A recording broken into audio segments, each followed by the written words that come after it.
මේ ආර්කයස්තුව ෆිල්ඩ එකේ වැඩ කර ඉද්දී ක්ලච් එක වැඩ කරන්න නැතුව ගිහිල්ලා තමයි අපි මේ අලුත්තරියාවක් තාවකාලික අලුත්තරියාවක් කරන්න හදන්නේ. බලන්න මේ ක්ලච් එක හිර වෙලා තියෙන්නේ දැන් මෙතන මේ මම අතින් පල්ලෙහාට කරනකොට ක්ලච් එක මේ බන කේබල් එක නෙමෙයි හිර වෙලා තියෙන්නේ අන්න ක්ලච් එක පැන්නේ. ඒ කියන්නේ ක්ලච් රැචට් එක තමයි හිර වෙලා තිබුණේ. කේබල් එක අතන ලූස් වෙලා තියෙනවා. සමහරට ඔයාලා මම කලින් වීඩියෝ එකක් කරලා ඇති කේබල් ඔයිල් කරන විදිය ගැන. ඒ ගැන ඩේලි කේබල් ඔයිල් නෙමේ ඩීසල් කරන්න ඕන. එහෙම කරනවා නම් කේබල් එකේ ගැටලුවක් එන්නේ නැහැ. දැන් මේකේ කේබල් එක නෙමේ හිර වෙලා තියෙන්නේ. මෙන්න මෙතන රැචට් එක ගියර් බූට් එක ගාව රැචට් එක. මේ ට්‍රැක්ටර් එක එරිලා තියෙනවා.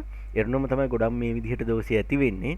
ඊට අමතරව ගොඩක් වතුර පිල්ල තියෙද්දි ප්ලයිවීල් එකකින් වතුර මෙතෙන්ට ගැහුවමත් ඇති වෙනවා. ඒ කියන්නේ මෙතන මෙහෙම නොවෙන්න රබර් බූට් එකක් තියෙනවා. මේ තියෙන රබර් බූට් එක කාලයක් ගියාම මේ බූට් එක සවුත් වුණාම තමයි මේ ගැට්ටුව ඇති වෙන්නේ. එතකොට හරිම පිළියම තමයි මේ බූට් එක අලුත් බූට් එකක් ගෙනලා හරියට දාගන්න එක. දැන් මේ වෙලාවේදී ෆීල්ඩ් එකේ වැඩ කරන ගමන් ඔක් කරන්න බෑනේ. ඒ නිසා තමයි ඒ වගේ වෙලාවට ඔයාලට කරන්න තියෙන්නේ මෙන්න මෙතනින් මේ විදිහට ග්‍රීස් දාගන්න එක. එතකොට ග්‍රීස් දාන්න අපහසු නම් අඩුම ගානේ කළු තෙල් ටිකක් හරි දාන්න. එතකොට එකක් තමයි ප්‍රධානම දේ තමයි ඔයාලගේ වැඩේ දිගට කන්ටිනියු කරගෙන යන්න පුළුවන්. නැත්නම් ගොඩක් අපහසුයෙන් තමයි වැඩේ කරන්න වෙන්නේ. ඊළඟ එක ඔයාලගේ ආරක්ෂාවට. නැත්නම් මේකේ ක්ලච් එක දීලා ඇවිල්ලා සමහරට මෙතනින් තට්ටු කරන්න වෙනවා හැන්ඩල් එකකින් හරි මොකක් හරි යකඩ කොටසකින් තට්ටු කරන්න වෙනවා ක්ලච් එක නිදහස් වෙන්න. ඊළඟ එක තමයි මේ රැචට් එක අපරාධේ නිකන් ඔයිල් ග්‍රීස් නැතුව ගෙවිලා යනවා.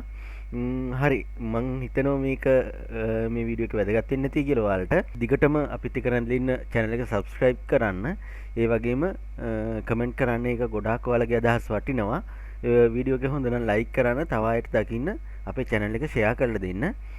ඒ ගමම මම මේ කේබල් එකටත් ඔයිල් කරනවා. මං කලින් වීඩියෝ එකක් කරලා ඇති කේබල් වලට හැමදාම විදියට ඩීසල් කරන්න ඕන කියලා. ඒ වගේ තමයි මේකත් අර බූට් එක සවුත් වෙලා තියෙන නම් ඔයාලා වැඩ කරන්න කලින් කළු තෙල් පොඩ්ඩක් හරි එහෙම නැත්නම් ග්‍රීස් පොඩ්ඩක් දාලා ගන්න. එහෙම කරලත් හරියන්නේ නැත්නම් බොහෝ දුරට මේ ක්ලච් රැචට් සෙට් එක හානි වෙලා තියෙන්නේ.